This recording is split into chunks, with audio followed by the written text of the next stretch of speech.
سال پیچھے چلے جائیں، فرعون دنیا کا واحد انسان ہے جس نے کہا انا ربکم الاعلی، میں سب سے بڑا رب ہوں، اور اپنے آپ کے رب ہونے کا دعویٰ انسانوں میں صرف فرعون کا ہے۔ اس کی باندی مسلمان ہو گئی، موسیٰ علیہ السلام کا کلمہ پڑھ لیا، ایمان چھپتا نہیں، وہ پتہ چل گیا، فرعون نے اس کو پکڑوایا، اس کی 2 بچیاں، ایک دودھ پیتی ایک ساتھ چلتی، اور اس نے دربار میں کڑاہ میں تیل ڈلوایا، نیچے آگ لگوائی، تیل ابلنے لگا، جب وہ پوری طاقت سے ابلنے لگا تو اس نے فرعون نے اس عورت سے، اس باندی سے کہا یہ آگ تیرے سامنے ہے، جلتا ہوا تیل، موسیٰ کے رب کو مانے گی تو پہلے تیری بچیوں کو جلاؤں گا پھر تجھے جلاؤں گا، اور اگر مجھے رب مانے گی تو تیرے گھر کو سونے چاندی سے بنا دوں گا، تیرے گھر کو سونے چاندی سے بھر دوں گا۔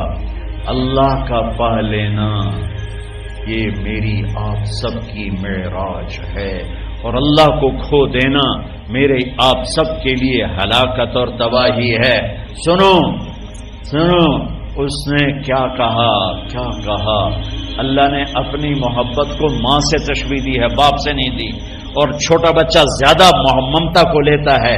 وہ کہنے لگی فرعون یہ تو میری 2 ہیں، میری 100 ہوتی تو اللہ کے نام پہ آج میں قربان کر دیتی۔ فخذ ما انت قاض، کر جو تجھے کرنا ہے۔ تو پاگل ہو گیا، غصے میں کہنے لگا اس کی بڑی بیٹی کو ڈال دو، تو انہوں نے اس کو یوں ٹانگوں سے پکڑا اور وہ چیختی چلاتی ہوئی تھی۔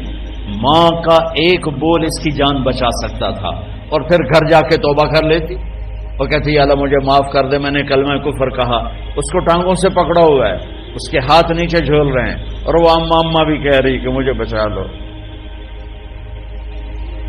ماں نے اپنی آنکھوں سے بچی کو تیل میں یوں ڈوبتے دیکھا، اور پھر وہ ابھری جیسے مچھلی تلنے کے لیے، جس میں مچھلی تلی جاتی تو باہر آ جاتی، اوپر آ جاتی، تو وہ ایسے بلبلے اٹھ رہے تھے، وہ ایک ہی لمحے میں اس کی تو جان گئی، ایک آنسو کا قطرہ اس نے نہیں نکلنے دیا اپنی آنکھوں سے، اور اپنے دل کو جب مضبوط کیا تو میرے رب کی غیرت، میرے رب کی رحمت محبت حرکت میں آئی۔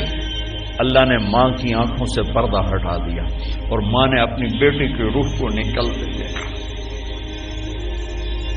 اور وہ کہہ رہی ہے اصبری یا فإن لك من الأجر كذا وكذا، ماں جی ڈرنا نہیں، صبر کرو، جنت تیار ہے، جنت تیار ہے۔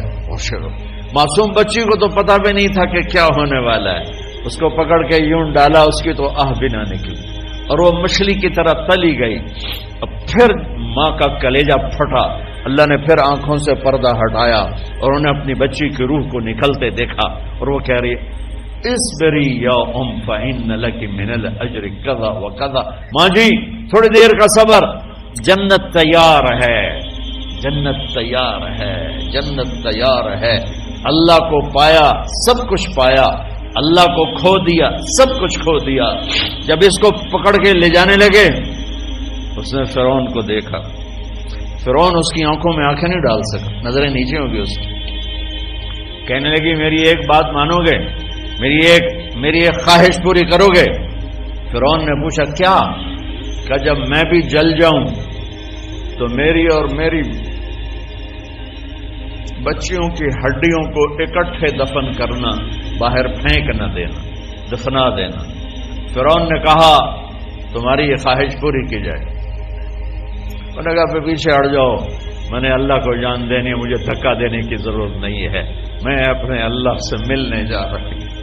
سبحان اللہ، جب اللہ مطلوب ہوتا ہے تو موت محبوب بن جاتی ہے، جب اللہ کی نافرمانی ہوتی ہے تو موت سے نفرت ہو جاتی ہے، مرنا عذاب نظر آتا ہے۔ وہ چھلانگ مار گئی، اللہ اکبر کا نعرہ لگاتی ہوئی، ہڈیاں ادھڑ گئیں، گوشت ادھڑ گیا، ہڈیاں باقی رہ گئیں۔ فرعون نے کہا ایک ہی جگہ ڈال دو، سب کو دفن کر دو، دفن۔ 2000 سال کے بعد بچوں بچیوں، 2000 سال کے بعد موسیٰ علیہ السلام کے 2000 سال کے بعد جناب رسول اللہ صلی اللہ علیہ وسلم دنیا میں تشریف لائے۔ 40 سال کی عمر میں نبوت ملی، 50 سال کی عمر میں معراج ہوا، 2050 سال کے بعد میرے نبی کی سواری بیت المقدس جا رہی ہے، اور بیت المقدس پر جب وہ اوپر پہنچے ہیں تو مصر وہاں سے قریب ہو جاتا ہے۔ جب وہ اترنے لگے تو میرے نبی نے کہا جبریل جنت کی خوشبو آ رہی ہے، جبریل جنت کی خوشبو آ رہی ہے۔ کہاں سے؟ ابھی تو جنت اوپر ہے، ابھی تو اوپر جانا ہے، تو یہ زمین سے جنت کی خوشبو کیا آ رہی ہے؟ تو جبریل نے عرض کی یا رسول اللہ، فرعون کی ایک باندی تھی جو اللہ سے سودا کر گئی جان کا اور اپنی بچیوں کا، اس کی بچیوں کی ہڈیوں کو جہاں دفن کیا گیا ہے، یہ خوشبو جس دن انہیں دفن کیا تھا اس دن سے لے کر آج تک یہ خوشبو آ رہی ہے، اور یہ قیامت تک آتی رہے گی۔ اللہ اپنے نام پہ قربان ہونے والوں کی یوں قیمت لگاتا ہے، پہلے اپنی منزل طے کرو، پہلے اپنی منزل طے کرو، پہلے اپنی منزل طے کرو کہ مجھے اپنی زندگی کی سے لینا کیا ہے، مجھے اللہ کو پانا ہے، مجھے اللہ کو پانا ہے۔ میں نے اللہ کی قسم، اگر اللہ راضی ہے تو پھر موت سے بڑھ کر کوئی تحفہ نہیں، اس سے بڑھ کر کوئی خوبصورت پیغام نہیں، اور اگر اللہ ناراض ہے تو موت سے خوفناک کوئی پیغام نہیں۔